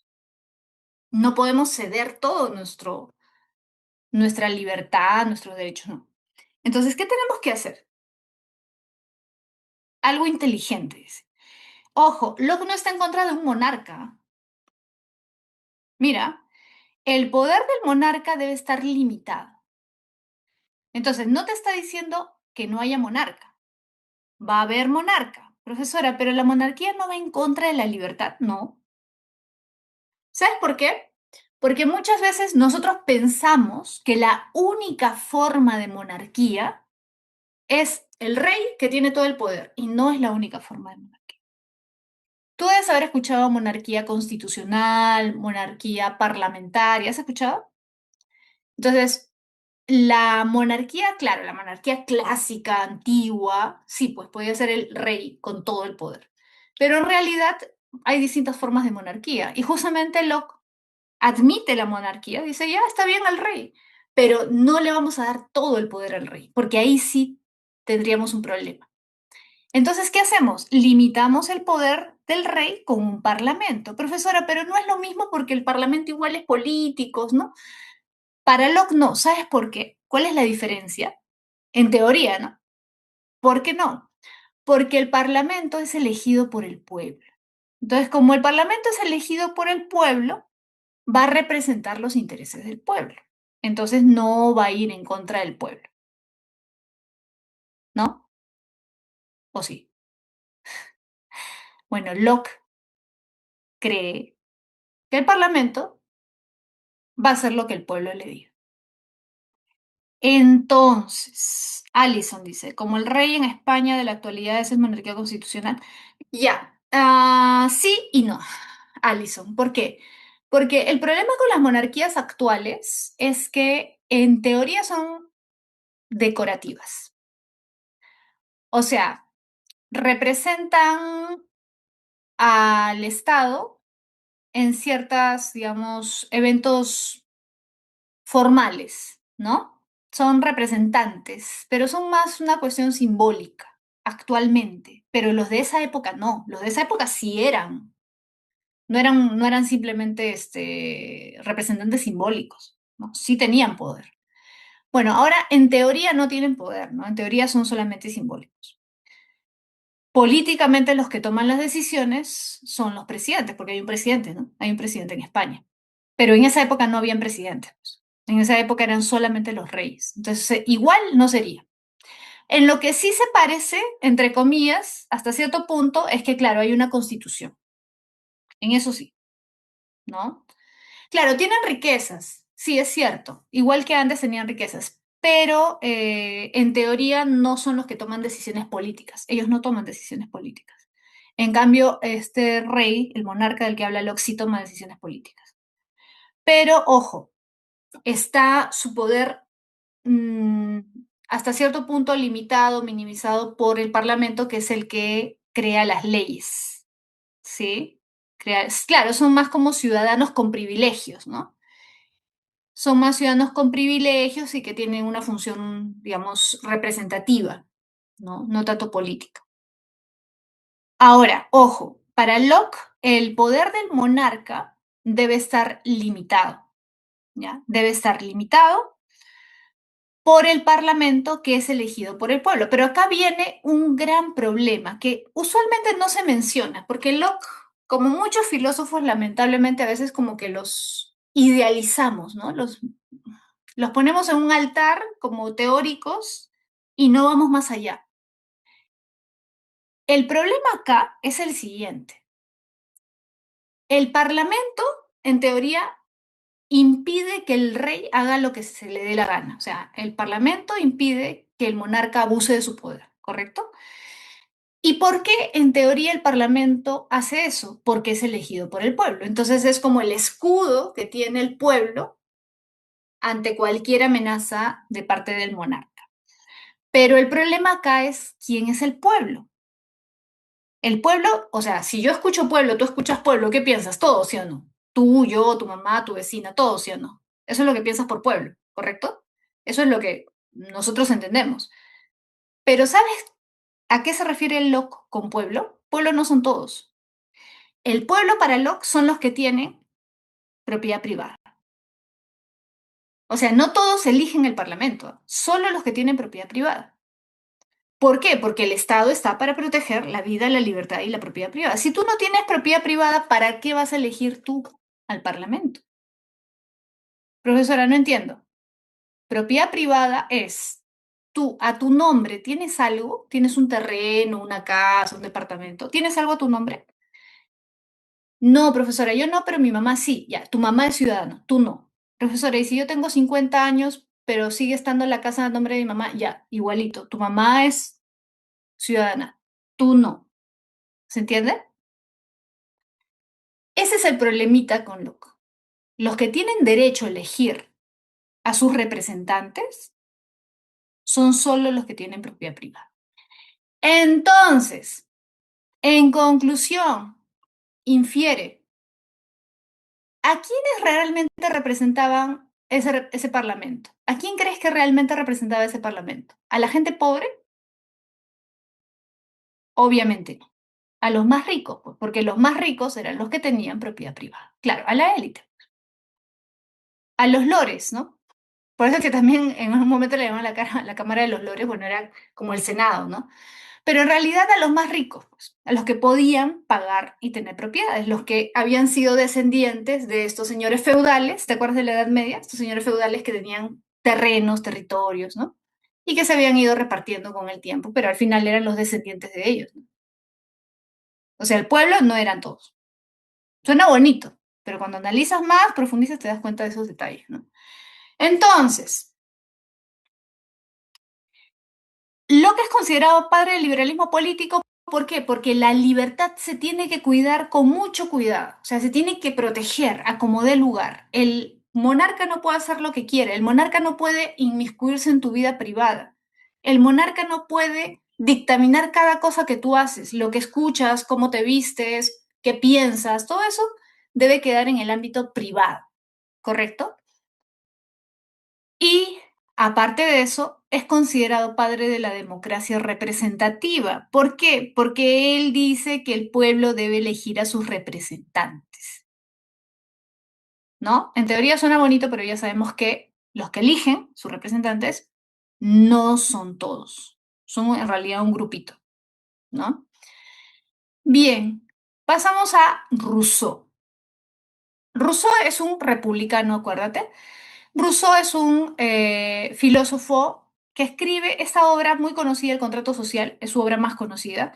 ¿Y por qué se llama contrato social? Porque justamente Rousseau no es el primero, ¿ah? Fíjate que Locke ya ha dicho eso, Hobbes también ha dicho eso, los hombres se ponen de acuerdo para crear el Estado. Entonces, ¿por qué se llama contrato social? La sociedad, los hombres, la comunidad se puso de acuerdo, firmó, entre comillas, simbólicamente, metafóricamente, un contrato. Se pusieron de acuerdo para crear el Estado. El ser humano, a diferencia de Hobbes, Rousseau dice que es piadoso. El hombre es piadoso por naturaleza. La teoría del buen salvaje, ¿te acuerdas? El hombre en su estado natural es bueno, pero es la sociedad la que lo corrompe. Cuando la sociedad le comienza a enseñar, ¿no? ¿Qué debe hacer, qué no debe hacer? Que hay jerarquías, que hay diferencias de riquezas, ahí el hombre comienza a deformarse. En realidad, en su estado natural es bueno. Y es más, Rousseau pone ejemplos, ¿ah? Y dice, si nosotros vamos a sociedades primitivas, donde no hay demasiado desarrollo, donde no hay lujos ni nada, nos vamos a dar cuenta que la gente vive de manera más simple, la gente es más solidaria, la gente es más humana, la gente es menos envidiosa. En esas sociedades donde se vive de manera más natural, el hombre se comporta de manera más bondadosa. Entonces, eso no quiere decir que no existe el Estado. Tiene que existir el Estado por una cuestión de necesidad para organizarnos políticamente, pero hay que evitar el poder absoluto. Hay que evitar a toda costa esto. Entonces, ¿qué debemos hacer? Crear un Estado republicano. ¿Qué significa un Estado republicano? Un Estado donde haya leyes, pero ojo, la elaboración de las leyes debe estar a cargo del pueblo. Y acá para Rousseau, pueblo sí es pueblo. Pueblos son todos. Democracia directa. Ojo, democracia directa, mira, no significa como plantea, por ejemplo, Locke, ya, el pueblo elige sus representantes y estos, como tenemos actualmente, ¿no? Los congresistas crean las leyes. No, los ciudadanos, todos elegimos nuestras leyes. En pocas palabras, el referéndum, pues. Lo que para nosotros es algo excepcional, que es que todos vamos a decidir algo, debería ser la regla, la norma. ¿Queremos pena de muerte, sí o no? Ya, todos los que somos ciudadanos vamos a votar sí o no. ¿Queremos que haya Senado? ¿Sí o no? Ya, todos vamos a... Y se respeta lo que eligió el pueblo. Cada cosa, todos la votan, cada ciudadano, no a través de representantes. ¿Por qué? Porque recuerda, para Rousseau, no puede nadie representar tu voluntad. O sea, ni siquiera tu mamá, tu papá piensan exactamente como tú, menos un extraño va a representar tu voluntad. Entonces, para Rousseau no tiene sentido esto de los representantes. Lo peor que puede existir es un congreso, un parlamento. Para Rousseau no hay democracia representativa. Lo que debe haber es democracia directa. Un ciudadano, un voto. Un ciudadano, un voto. Se cuentan todos los votos. La opción que ganó es la que se plantea, la que se aplica, perdón. Así debería funcionar, ¿correcto? Entonces recuerda, Rousseau es crítico absoluto de la democracia representativa o del parlamento. No cree en el parlamentarismo, es crítico del parlamentarismo, porque nadie puede representar nuestra voluntad. Por lo tanto, ¿qué es necesario? Participación ciudadana. Todos tenemos que participar en política. Nos guste o no nos guste, es nuestro deber. Es nuestro deber. Por eso es necesaria, ¿qué cosa? La educación cívica. Debes conocer tus derechos y tus deberes, debes conocer las leyes. Si no conoces las leyes, no conoces tus derechos, ¿cómo te vas a proteger? ¿Cómo vas a decidir? ¿Cómo vas a actuar? Es indispensable la educación cívica, ¿sí? En realidad, la idea de educación cívica nace acá con Rousseau. Después, ya con el tiempo, se fue implementando en las currículas escolares, ¿sí? Bien, pasamos a la teoría del reconocimiento. Mira, Charles Taylor es un filósofo que ha venido bastante antes, últimamente ya no viene tanto, pero sí es importante tenerlo en cuenta. Taylor es un filósofo que plantea esto, la teoría del reconocimiento. ¿Qué cosa es eso? Bueno, lo que plantea básicamente es lo siguiente. Cada uno de nosotros, para realizarnos plenamente, necesitamos el reconocimiento, vamos a decirlo así, reconocimiento social, de reconocimiento de los demás. Si tú, por ejemplo, vives en una sociedad racista y te discriminan por tu aspecto, por tu color de piel, qué sé yo, ¿no? Por cuestiones raciales, tú no puedes desarrollarte plenamente como individuo, porque siempre vas a sentirte por ese racismo en el que vives, por ese racismo que te rodea, vas a sentirte inferior, aunque no lo seas, pero vas a sentirte así porque la sociedad te dice eso y te ha dicho eso probablemente desde que naciste, o sea, desde pequeño. En otras palabras, lo que está diciendo Taylor es una obligación del Estado garantizar el reconocimiento positivo de todos. Tengamos las diferencias que tengamos, sean de color de piel, sean económicas, sean étnicas, sean nuestra costumbre, nuestra forma de hablar o el idioma que hablamos. Por ejemplo, una persona que habla quechua no tiene por qué ser discriminada porque habla quechua. Pero lamentablemente, por muchos años, eso pasaba. Y todavía pasa, ¿no? Pero antes pasaba más, que a la gente la discriminaban por hablar quechua. La trataban mal por hablar quechua, la miraban. Solamente mirar mal. ¿Por qué tienes que mirar mal a alguien porque habla un idioma que tú no hablas? Porque lo consideras inferior. Entonces, la teoría del reconocimiento tiene varias aristas. Una arista es la política. ¿Por qué? Porque Taylor se da cuenta de que el Estado tiene una obligación política de garantizar que nadie sea discriminado, nadie sea considerado inferior por la razón que sea su idioma, sea su raza, o su aspecto, o sea su etnia, sea lo que sea, o su condición económica, o si es mujer, o si es hombre, o lo que sea. Nadie tiene por qué ser tratado como inferior. Entonces, la identidad, es decir, nuestro autoconcepto, digamos, nuestro autoconcepto se forma por los demás. O sea, por más personas, digamos, seguras que seamos de nosotras mismas, querramos o no, de alguna manera la manera como nos vemos a nosotros mismos está influido por cómo los demás nos ven, cómo nos tratan, qué nos dicen de nosotros. Y eso se nota desde pequeño. Porque, como tú sabrás, por tus clases de psicología, si a un niño desde pequeño lo tratas bien y le refuerzas su autoestima y le dices que es inteligente, que es, no sé, que es un buen hijo, que es un buen niño, etcétera, o sea, si le refuerzas todo eso, va a crecer con confianza. Pero si a un niño le dices todo lo contrario, va a crecer con una identidad negativa. Es decir, si a un niño le dices que es tonto, que es bruto, que es feo, que es todo lo peor, ese niño obviamente va a tener problemas para desarrollarse de manera normal. Entonces, la identidad, nos guste o no nos guste, se forma por el reconocimiento de los que nos rodean. Nuestros padres, nuestra familia, nuestro barrio y nuestra sociedad, lo que vemos en televisión, la publicidad, lo que nos dicen los medios. Si en los medios, por ejemplo, vemos pura gente blanca en los comerciales, ¿qué vamos a interiorizar? Aunque no nos demos cuenta de que eso es lo bello, eso es lo bueno, eso es lo mejor. Entonces, por eso es que Taylor considera que sí es importante prestarle atención a este tema. Ahora, la interpretación, por lo tanto, la identidad que es una persona de sí misma depende de la imagen que los demás le proyectan. Lo que los otros dicen directa o indirectamente de ti afecta la manera como tú te ves a ti mismo.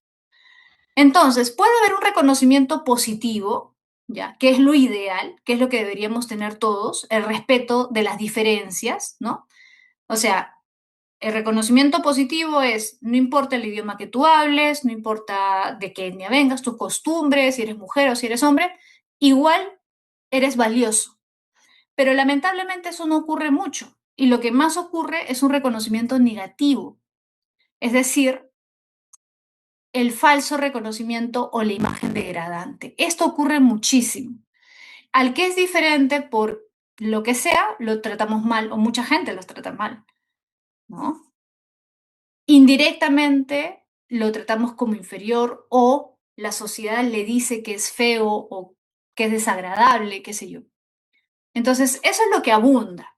Entonces, el Estado necesita implementar políticas multiculturales. Por eso habla del marco político del multiculturalismo. Cuando hablamos de multiculturalismo, estamos hablando justamente de que el Estado garantice que todas las culturas que existen dentro del mismo territorio sean igualmente valoradas.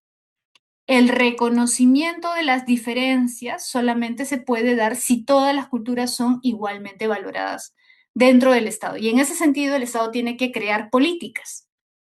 Por ejemplo, si una persona es quechua hablante, su idioma materno es el quechua, entonces tiene derecho a que se le enseñe en quechua. No se le puede imponer el español. ¿Por qué? Porque si tú le impones el español, profesora, pero el español es necesario porque después cuando estudie en la universidad, ya está bien. Pero muchas de esas personas quizás no van a estudiar en la universidad. Claro, si tienen el objetivo o quisieran estudiar en la universidad, claro, se pueden aprender quechua, pero el problema es que se le imponga y se ponga como la única opción, como dando a entender, este es el idioma que tú tienes que conocer porque es el mejor.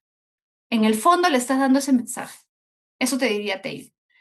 Y eso, o sea, que hay una cultura hegemónica que se imponga como si fuera la mejor, la correcta, la adecuada, eso es lo que no se puede permitir. Que se puede aprender el español, claro, si lo quiere aprender, puede solicitarlo, puede pedirlo, claro, pero que no sea una imposición o la única opción, porque lo que estás dejando como mensaje en el fondo es que eso es lo correcto y que su idioma, su cultura es inferior o no le va a servir, ¿correcto? Pasamos a Nancy Fraser. Nancy Fraser, mira, habla también del reconocimiento. Ella está de acuerdo, ojo, pero dice, hay un problema que no aborda Taylor, y es el problema de la redistribución. Es cierto que hay muchas injusticias que se cometen por falta de reconocimiento, porque efectivamente hay racismo, hay clasismo, hay machismo, hay muchas formas de injusticia que todavía se mantienen en la sociedad actual.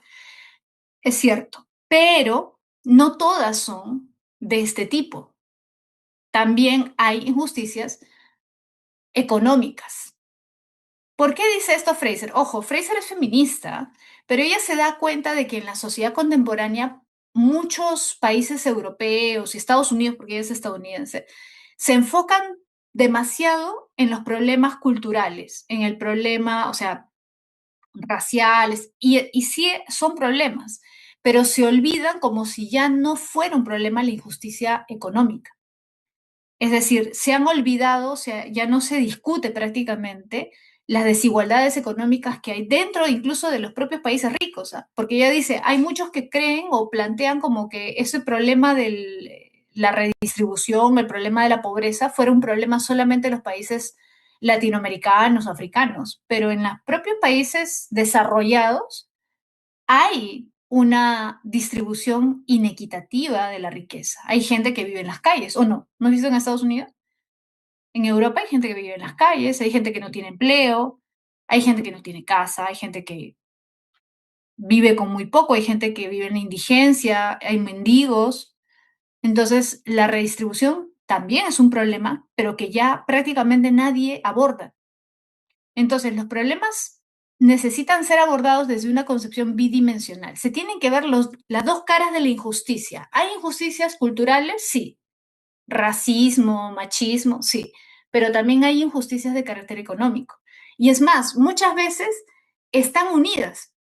No nos damos cuenta, pero están unidas. Por ejemplo, la discriminación contra la mujer no es solamente una cuestión cultural, sino que se traduce en una cuestión económica. La mujer muchas veces se le paga menos haciendo el mismo trabajo que otros, que son varones. En algunos trabajos, no digo todos, ¿no? Pero en algunos trabajos todavía la mujer, por el hecho de ser mujer, se le paga menos o tiene menos oportunidad de alcanzar el puesto por el hecho de ser mujer. ¿Por qué? Porque, como tú sabrás, en muchos países la mujer tiene pues ciertos derechos, ¿no? Si queda embarazada, tiene que dársele un permiso especial, igual se le sigue pagando, tiene que pagarse su seguro. Al final, desde un punto de vista capitalista, no es rentable para la empresa. Entonces, justamente por una cuestión económica, porque no es rentable desde el punto de vista capitalista contratar a una mujer para un puesto de gerencia, por ejemplo, se le da menos oportunidad a la mujer para acceder a ese tipo de cargos. Entonces, al final, una cuestión económica termina derivando en una injusticia de carácter cultural, o sea, en una especie de machismo, ¿no? Entonces, ese tipo de cosas son las que para Fraser a veces no se discuten, pero que siguen existiendo. Por lo tanto, las demandas de reconocimiento, o sea, de reconocer a alguien por su cultura, por su religión, por lo que sea, también tienen que complementarse con las demandas por una distribución más justa de la riqueza. Y eso implica también, obviamente, criticar la explotación y cierto tipo de producción que se aprovecha de la gente, ¿no? Por ejemplo, no sé si tú has visto alguno de estos documentales de cómo la producción en masa, por ejemplo, de ropa se manda a Asia, ¿no? Y a la gente se le paga pues una miseria por su trabajo y luego esa prenda que les costó fabricarla 1 euro, lo terminan vendiendo a 20 euros. Entonces, ¿por qué ocurre eso? Esa desigualdad tan grande. Bueno, por una cuestión capitalista, ¿no? Porque el sistema económico que respalda eso es capitalista. Entonces, lo que importa es el dinero. No importa si es justo el pago que se le da al trabajador, lo que importa es la ganancia. Cuanto más ganes, mejor. Entonces, si ellos aceptan ese pago, lo bajamos al mínimo hasta donde lo acepten, porque lo importante es la ganancia del empresario, no el bienestar del trabajador. Entonces, por eso, en el fondo, lo que hace Fraser es una crítica al sistema capitalista. Y ella dice, estas injusticias económicas van a seguir existiendo hasta que el sistema no cambie. Por lo tanto, no puede haber una justicia plena sin una verdadera redistribución económica. No se va a solucionar los problemas de injusticia solamente desde un plano cultural. ¿Sí?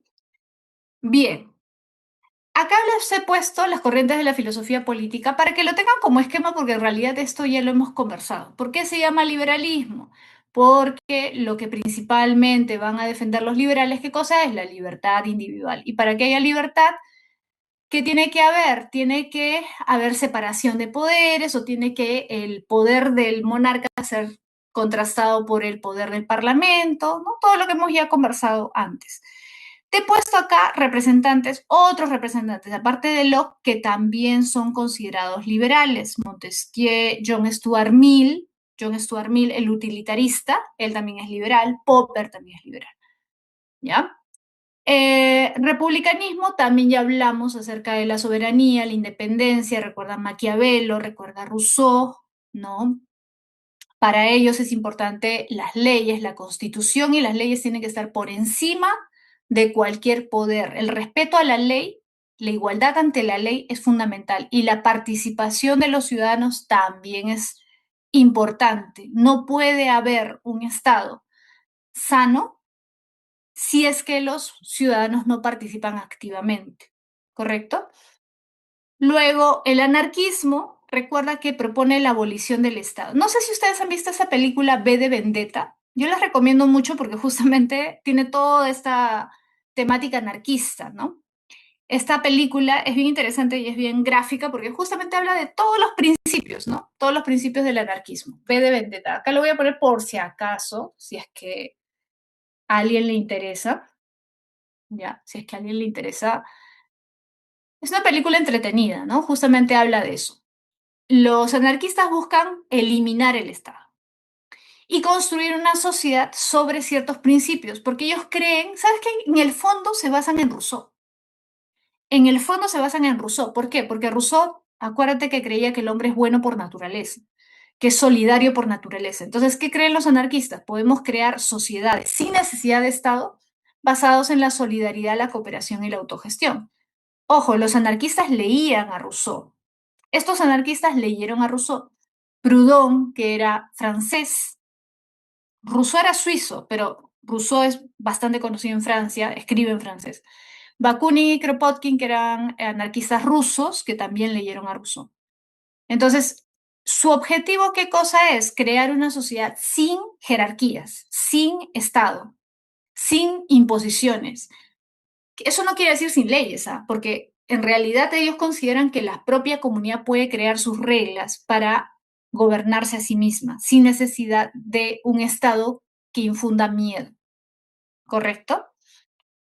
Y El comunismo, ¿cuál es la diferencia con el comunismo? Mira, en el fondo los dos buscan la revolución, pero ¿sabes cuál es la diferencia? Que los anarquistas quieren la revolución para acabar con el Estado de una vez. O sea, hacemos la revolución, hacemos caer el Estado, un poco lo que pensaba, lo que han estado planteando lo de la generación Z, ¿no? Han visto, ¿no? Esto que pasó también en Asia, ¿no? De ir en contra de las instituciones y abolir todo, ya. Un poco eso. Ahora, los comunistas van a considerar que lo que plantea el anarquismo es muy utópico, o sea, esto de creer que ya me bajo el gobierno, cae el gobierno y ya, a partir de ahora todos nos vamos a poner de acuerdo y vamos a vivir en armonía. Ya, eso es una ilusión. Para los comunistas no es tan fácil. O sea, hay que hacer una revolución para el comunismo, sí, pero para establecer, fíjate, el primer paso de la revolución es el establecimiento de una dictadura del proletariado. Es decir, cae el Estado burgués, pero hay que reemplazarlo por el momento por un Estado socialista. Es decir, ahora el proletariado va a ser el que tenga el poder. Vamos a crear otro Estado, pero va a seguir habiendo Estado. Ahora, a largo plazo, ¿podemos soñar con una sociedad sin Estado? Sí, pero a largo plazo, muy a largo plazo. No podemos creer ingenuamente, para el comunismo, que va a caer el Estado, las instituciones, todo, y vamos a organizarnos pacíficamente. No, eso no va a pasar. Puede ser peor. Por eso es que el objetivo de la revolución debe ser, el primer paso en realidad es la revolución, porque la revolución es todo el proceso. El primer paso es quitarle el poder a la burguesía, poner en el poder al proletariado y estatizar los bancos y todo lo que dice en el manifiesto comunista Marx, ¿no? O sea, crear una serie de medidas para que ahora sea el proletariado el que controle el Estado, ¿correcto? Muy buena pregunta, Guadalupe, Mercedes. ¿Cuál es la diferencia entre comunismo y socialismo? Ya. ¿Cuál es la diferencia entre comunismo y socialismo? Mira, acá hay discusión, pero lo que usualmente se considera es lo siguiente. El socialismo es el Estado socialista, todo el proceso socialista. O sea, socialismo viene de socializar los medios de producción. ¿Qué quiere decir socializar? Supongo, imagínate que yo soy dueño de una fábrica, ¿ya? Imagínate en la época de Marx. Los burgueses, ¿ya? Los burgueses, los capitalistas son los dueños de las fábricas, porque ellos son los que poseen los medios de producción. Medio de producción es la fábrica, ¿correcto? Y yo contrato obreros para mi empresa, ¿ya?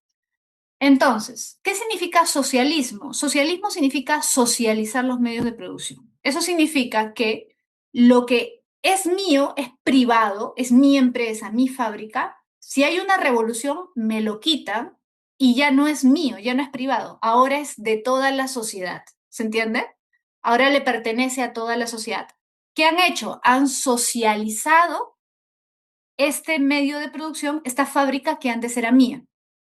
Entonces, el socialismo lo que plantea justamente es eso, socializar los medios de producción. Por eso se habla de estados socialistas. Los estados socialistas lo que pretenden justamente es quitarle la propiedad privada a los privados, ¿no? A los empresarios, y que esas empresas, tierras, etcétera, que antes estaban en manos de unos pocos, sean de todos. Eso es socialismo. El Estado socialista busca eso. Ahora, el comunismo ya vendría a ser la última etapa. El socialismo es todo en realidad, o sea, del Estado y todas las medidas que se van tomando, y el comunismo vendría a ser ya la etapa en que todo es común, ya no hay propiedad privada, pero de nada, que se ha logrado incluso eliminar el Estado. ¿Por qué? Porque recuerda que para Marx el Estado es un instrumento de dominación. Mientras exista Estado, van a haber hombres que están por encima y hombres que están por abajo, incluso en un Estado socialista, porque en un Estado socialista no gobiernan todos. Claro, en teoría, el Estado socialista gobierna para todos, sí. Busca el bien de todos, sí, pero igual sigue habiendo jerarquía, porque sigue habiendo un grupo, por ejemplo, en China sería el Partido Comunista, ¿no? Un grupo que es el que está por encima de los demás porque es el que toma las decisiones. Pero escucha, el ideal del comunismo es que todos sean iguales. Ese es el ideal, ese es el objetivo último. Entonces, ese objetivo último del comunismo, ese comunismo pleno, donde no hay diferencias de ningún tipo, política, social, de ningún tipo, donde todos ya somos exactamente, entre comillas, ¿no? Iguales, en libertad, de todo, eso es el comunismo. Es la última etapa. La sociedad sin Estado, sin propiedad privada, sin clases sociales. Este objetivo, esta es la meta. Esta meta, cuando se logre, acá ya estaremos en el comunismo verdadero. ¿Se entiende? Y todo el proceso de la revolución, la dictadura del proletariado, el Estado socialista que prepara el terreno, que va haciendo los cambios sociales, todo eso es socialismo. ¿Sí? Ok. ¿El comunismo es peor que el anarquismo? Bueno, depende cómo lo quieran ver.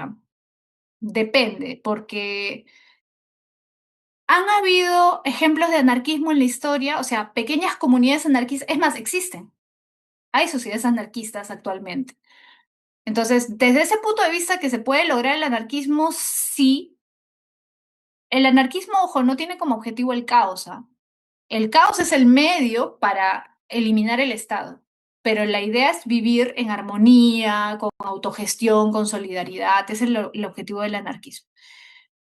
¿Cuál es peor? No te sabría decir, porque al final el anarquismo es bien difícil de aplicar en una sociedad demasiado grande.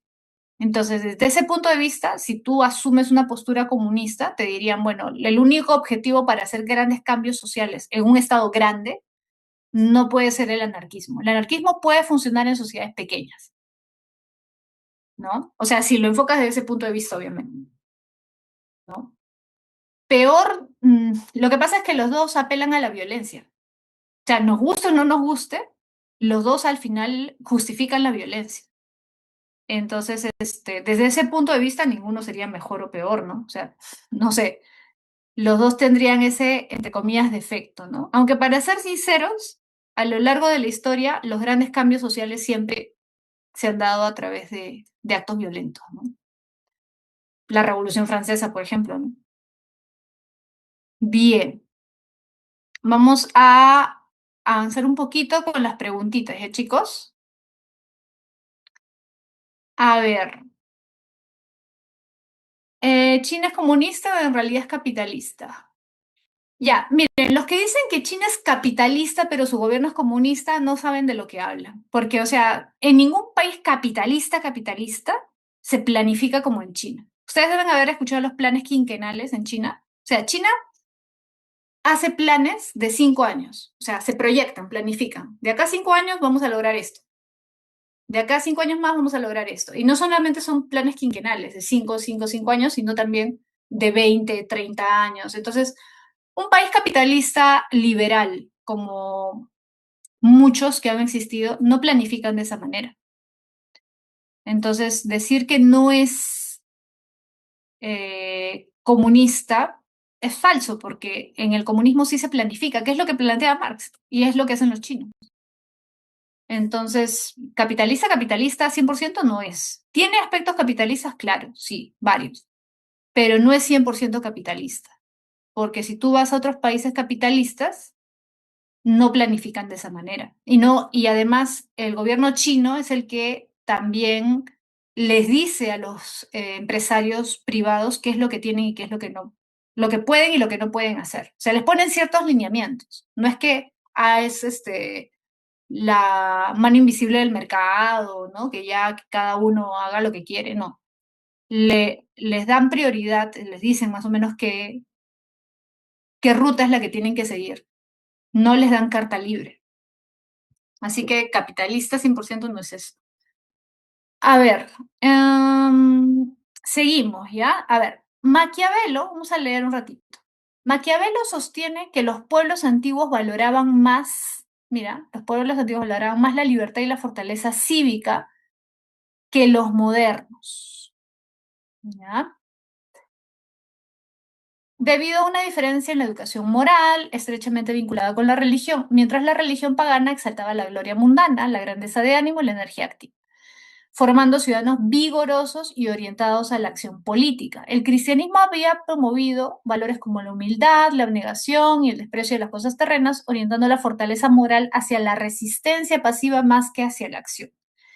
No obstante, Maquiavelo aclara que esta debilidad no proviene de la religión cristiana en sí, sino de una interpretación cobarde y perezosa de ella, pues una lectura virtuosa permitiría compatibilizar la fe con la gloria, el amor a la patria y la disposición a defenderla.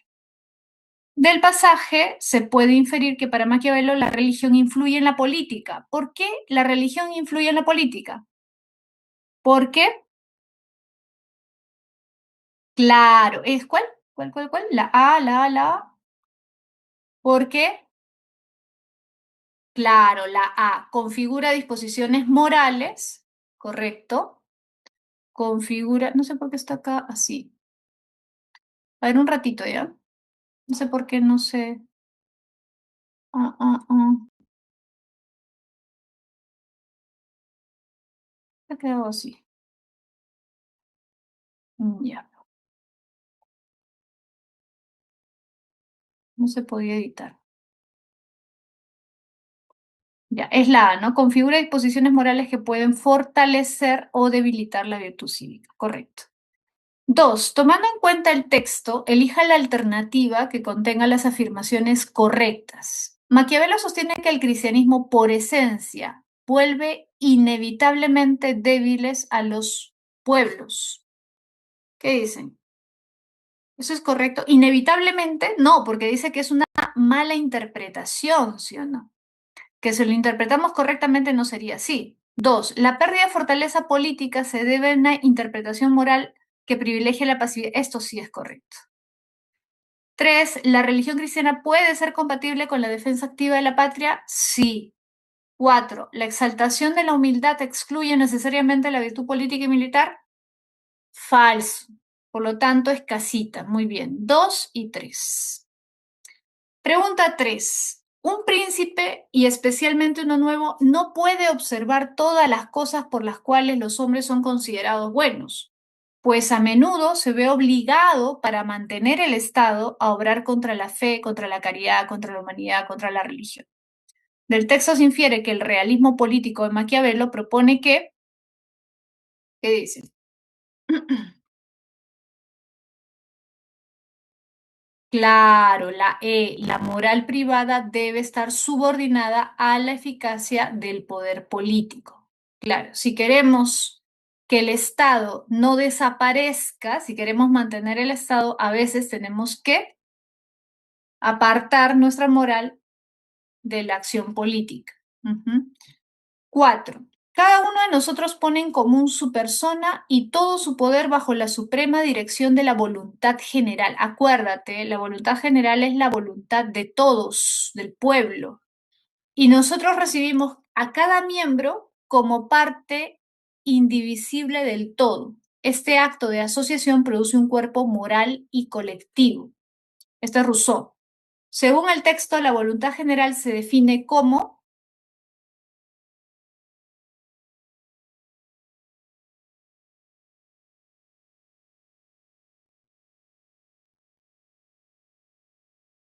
o parte indivisible del todo. La voluntad general que debe buscar el interés comunitario por encima de los intereses particulares.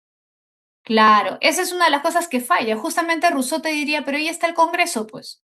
¿El Congreso realmente representa la voluntad general? No. ¿Qué ves tú? ¿Mm? ¿Qué ves tú? Que los congresistas están peleándose por sus intereses particulares, ¿sí o no? Siempre. La suma de los intereses de todos los ciudadanos de una nación libre. No, ¿sabes por qué no es la suma simplemente? Porque Rousseau te diría lo siguiente, esto es algo un poquito más fino, ya un poco más, requiere más conocimiento. ¿Qué pasa si un pueblo está corrompido? ¿El pueblo corrompido buscará el interés de todos? Si un pueblo está corrompido, busca su interés particular, ¿sí o no? Ahora, si tú sumas los intereses corrompidos de todos, ¿alcanzarás el bien común?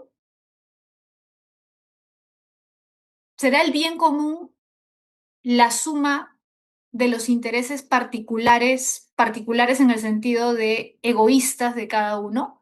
No. Por eso no es simplemente la suma. No es simplemente la suma. Por eso es que para Maquiavelo, para Rousseau, que son republicanos, es importante la virtud. El bien común se alcanza cuando todos buscamos el bien general y no solamente nuestro bien particular. Y para buscar el bien general necesitamos ser ciudadanos virtuosos. ¿Ya? Por eso es la C. Ya, chicos. A ver, les voy a dictar las claves para no pasarnos de la hora porque ya estamos en el límite. Les dicto, ¿ya? La próxima semana, este tema es un poquito largo, así que no se preocupen. La próxima semana les voy a explicar, me dicen, ¿ya? Me hacen acordar y les voy a explicar con detalle las cosas que han faltado, lo que tengan dudas, ¿ya? La 5 es barco. 5 barco, 6 es casa, casa. La 7 es casa, la 8 también es casa. Creo que hasta ahora lo único que por ahí no les he explicado es la 5 de Rolls, ¿ya? Pero me hacen acordar y yo les explico la pregunta si tienen dudas, ¿ya? 8 casa, 9 casa, 10 avión, 11 casa, 12 avión, 13 casa, 13 casa, 14 avión, 15 barco, 16 avión, 17 casa, 18 barco, 19 elefante y 20 casa. ¿Ya? Creo que todo lo hemos visto, excepto creo que lo de Rolls. ¿Ya? Así que la próxima semana me dicen y les explico un poquito de Rolls si tienen dudas. ¿Ya? Ya, chicos, ¿apuntaron todo? ¿Tienen las claves? ¿Sí? Ya. Entonces, traten de verificar las claves, ¿ya? Y me dicen cualquier cosa la próxima semana.